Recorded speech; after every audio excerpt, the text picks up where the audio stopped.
Let me show y'all something. Look at this. This is exactly why I'm saying that you should not just get a curly cut. I actually feel like they need to be canceled if you're going to get a curly trim, but I don't think you need to be getting a curly cut.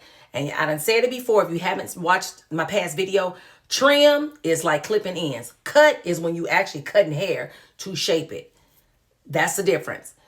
You need to get your hair blown out. Okay, baby? You need to. Sweetheart, sweetheart, sweetheart. Sis, queen, get your hair blown out. Stop being afraid of the heat. Because this is what happens when you're scared of the heat. But see, if you don't want to hear from my mouth, I'm going to let you hear from somebody else's that went through this. Let's roll the tape. I will say that the mistake that I made in my natural hair journey was being afraid of heat and blowing my hair out. Did you hear what she said? That's the mistake she made. And it's a whole lot of other women out here making the same mistake. And men too.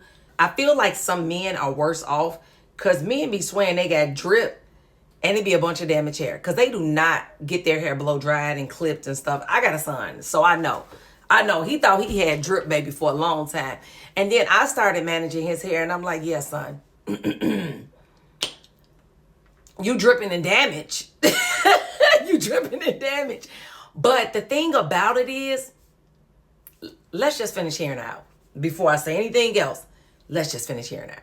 I didn't do my first blowout since the latest big chop in 2019 until 2021, until February 2021. So 2 years later, I never blew my hair out. I just kind of trimmed and dusted my hair in my twists or my braids, but I didn't actually get that heat on my hair to see the ends. And now that I've seen the beauty of heat styling your hair to see your ends, I don't think I can ever go back to just cutting my hair in twists and braids.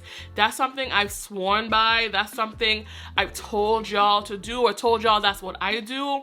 And I've definitely changed my mind about that. Did she just say she changed her mind? She told y'all to do what she was doing, or y'all was taking her recommendations and she changed her mind? Did she just say that? Did I just hear that? Okay, hold on. I'm moving too fast. Let's go back to the beginning. So she was saying that she hadn't been to a shop in like 2 years. Sis.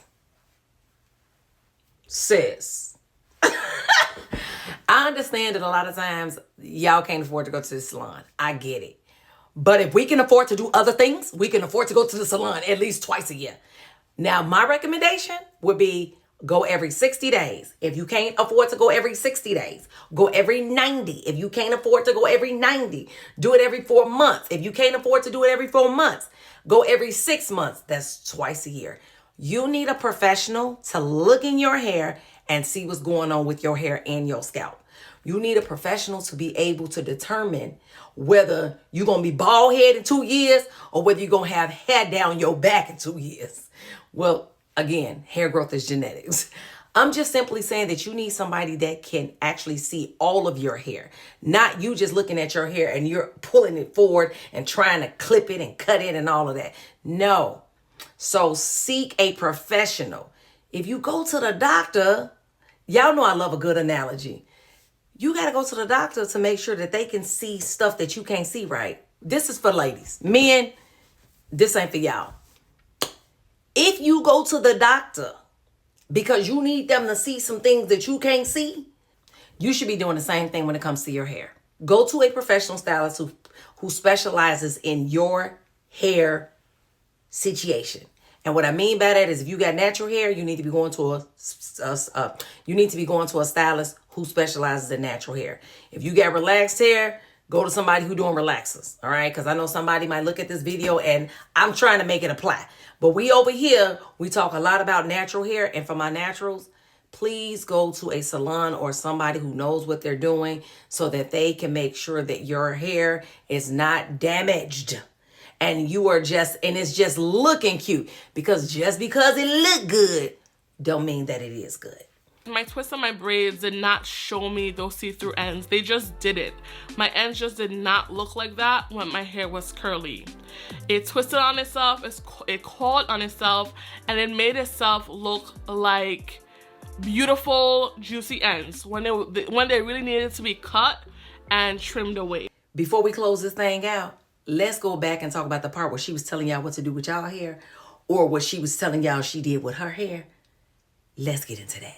Y'all following behind people who have no clue what they're talking about, because this is not a profession. They haven't went to school. They have not studied it. And so y'all have been just led astray, just going behind them like some little sheep. Stop. Please stop. Just because somebody has a large following, just because somebody uses a lot of different products, does not mean they know what they're talking about. They know what they like on their hair. And just because they like it on their hair does not mean that it's working for their hair. So the same thing will go for you. Just because you like something on your hair and you're like, oh, it feels good, does not necessarily mean it's working for your hair. And you'll realize that through the course of using a product. I say if you use something every single week for 30 days, you should know. Sometimes products will tell us right away if it works or if it doesn't. But stop taking people's recommendations when they do not have a background in what they're talking about. This is no shade towards influencers. I like influencers. Well, some of y'all anyway. Some of y'all arrogant as hell. But I like influencers, right? But just because somebody is an influencer and they are trying to promote different products and getting paid for, does not mean they know what they're talking about. They're getting paid. And it's okay if you say, you know what, I'm going to try that product. But you have to know what works for your own hair and for yourself.